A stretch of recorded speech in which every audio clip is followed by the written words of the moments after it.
James is the mindful man reading another book from Ghost School, another chapter. James was annoyed. It's a bit much how you keep fawning over him, he said bitterly.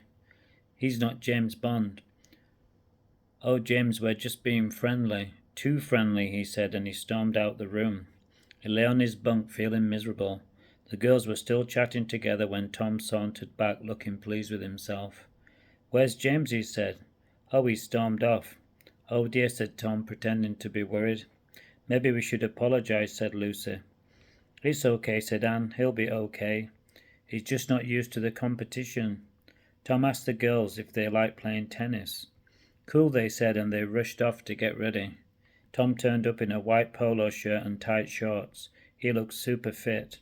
They practiced rallying and soon they built up a sweat. He was like a professional. He had powerful arms and a strong serve. The girls were giggling and it was hard for them to concentrate. Pretty soon everybody had built up a sweat and they stopped for lemonade. Tom drank it down greedily, with much of it splashing onto his muscled shirt. He didn't seem to care. He was a true Adonis. Soon it got dark and they were inside. They were all exhausted and Anna decided to check on James. She knocked on the door and he let her in. He was looking forlorn. How did it go with Wonder Boy? He said. Oh, don't be silly, she said. It was just a bit of fun. She gave James a hug and they sat on the bed together. I hope he doesn't spoil things, James said sadly. Don't worry, he won't, Anna assured him. I'll try to get on with him, but it may not be easy, James lamented. Lucy walked back with Tom swinging their rackets merrily. He asked her into his room for coffee and she obliged. They sat on the edge of the bunk chatting.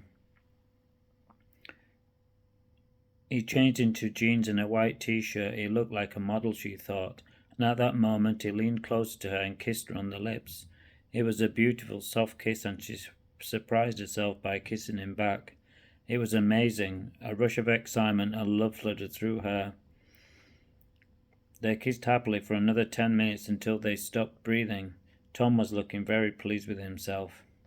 I have to go, she said. It's getting late. Cool, said Tom casually. Let's chat over breakfast. Lucy headed back to her room feeling exhilarated. That night she could hardly sleep. It had been a very exciting and unusual day. There was change in the air and time would tell whether this was good or bad. The next day Tom was tucking into his breakfast like a soldier. He had a confident air about him and which drew people in. Lucy bounced in and sat next to him, and they exchanged happy glances to each other. They were joined by James and Anna, who were oblivious to the night's developments. James and Anna began chatting and then Tom butted in, going for a long ramble about his life and his views on everything.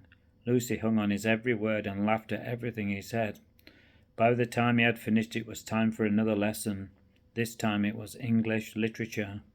The teacher was a woman in her early 40s called Miss Dove. She had black hair and a pale, pretty face. She began off excitedly about the history of literature and all the great writers and characters. Then she asked for a volunteer to read aloud. Straight away Tom put his hand up. The poem he was asked to read was Jabberwocky by Lewis Carroll. It was an unusual and challenging poem to read aloud.